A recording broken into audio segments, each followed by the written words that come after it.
Assalamu alaikum warahmatullahi jama'an duniya gabaki ɗaya, barkanmu da wannan lokaci, barka da sake saduwa. Wato a jiya Alhamis ne aka samu zuwa taron samun ƙaruwa da Sayyida Zakiya ta yi, wato Mustapha Mahadi Isa Ruhullahi. Zakirai sun yi farin ciki sosai kuma an samu halartar wannan taron. Zakirai na sassa daban-daban sun samu halartar wannan taron.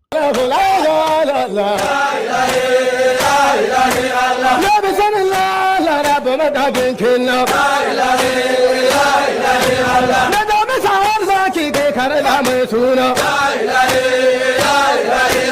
Na domin sa'ar zaki kai karda mai suna. Masai huda da Allah mu da hambun yana. Masai huda da Allah mu da hambun yana. Kamar abulle a shige haraga ta aikona.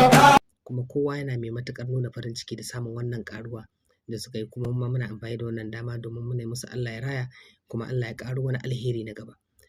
Zakirai da duniya gabaki ɗaya, Baba Gausu Al-Mustapha Mahadi Isa Ruhullahi yana ce muku Allah ya saka da alkhairi. Baba Gausu ya yi farin cikin halartar wannan taro da kowa ya samu yayi, to haka ake so.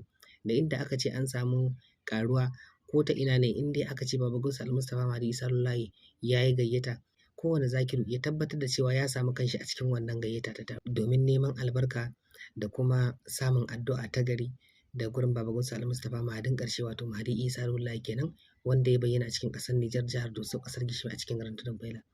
Muna ba ku da gaisuwa da fata alkhairi. Ajaba ne sayyada ta mulhama,